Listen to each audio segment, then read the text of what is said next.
मिरजेत कृष्णेची पातळी 53 फुटांवर आमदार सुरेशभाऊ खाडे, आमदार इद्रिस नाईकवाडी यांची पूर पाहणी। वीटभट्टी पाण्याखाली शेतामध्ये पुराचं पाणी पसरल्याने सागराचं स्वरूप।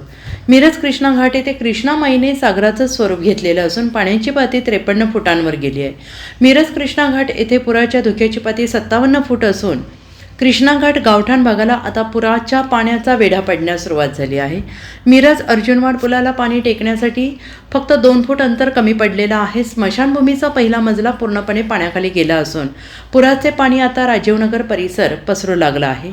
मिरज कृष्णा घाट मार्गावरील मिरज ओढ्यात पुराच्या पाण्याचा फुगवटा निर्माण झाल्याने शेतात पाणी पसरू लागला आहे। आज माजी पालकमंत्री आमदार सुरेशभाऊ खाडे, आमदार इद्रिस नाईकवाडी यांनी कृष्णा घाट येथे भेट देऊन पूर पाहणी केली आणि यावेळी तहसीलदार अपर्णा मोरे धुमाळ, उपायुक्त स्मृती पाटील, सहाय्यक पोलीस निरीक्षक संदीप शिंदे, सुरेश बापू आवटी, माजी नगरसेवक योगेंद्र थोरात, राष्ट्रवादीचे नेते चंद्रकांत मैगुरे, आरपीआयचे श्वेतपद्म कांबळे, राष्ट्रवादीच्या जिल्हाध्यक्ष राधिका हार्गे यांच्यासह नागरिक उपस्थित होते। आमदार सुरेशभाऊ खाडे यांनी परिसरातील महिलांशी संवाद साधून पूर परिस्थितीला तोंड देण्यासाठी सर्वतोपरी मदत करण्याचे आश्वासन दिले आहे। भीतीच असते की पाऊस आला की नदीला पूर येईल, त्यामुळं काही सांगलीतली काही गावं असतील आणि कोयनेपर्यंतची काही गावं असतील किंवा आमच्या मिरज तालुक्यातली काही 4-5 गावं असतील ही पाण्याखाली जातात। ही भीती प्रत्येक गोष्ट असते, पण ही भीती गृहीत धरून प्रशासन, शासन आणि सगळे लोकप्रतिनिधी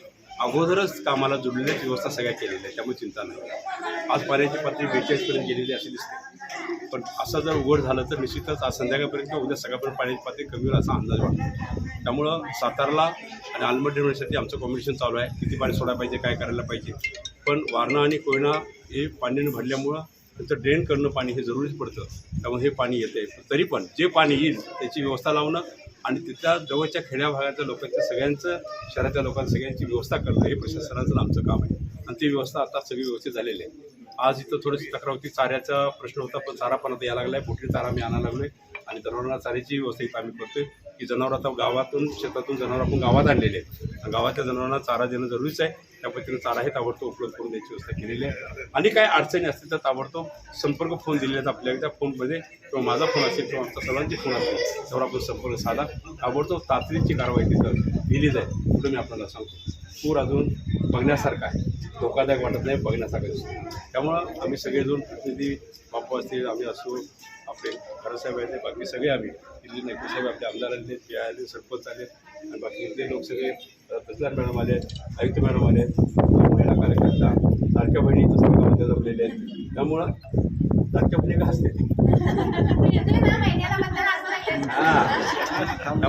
त्यामुळं सगळे इथं जमलेलो आहोत। आम्ही हेच सांगू शकतो की आपण जास्ती करू नका, बिंदास राहावा।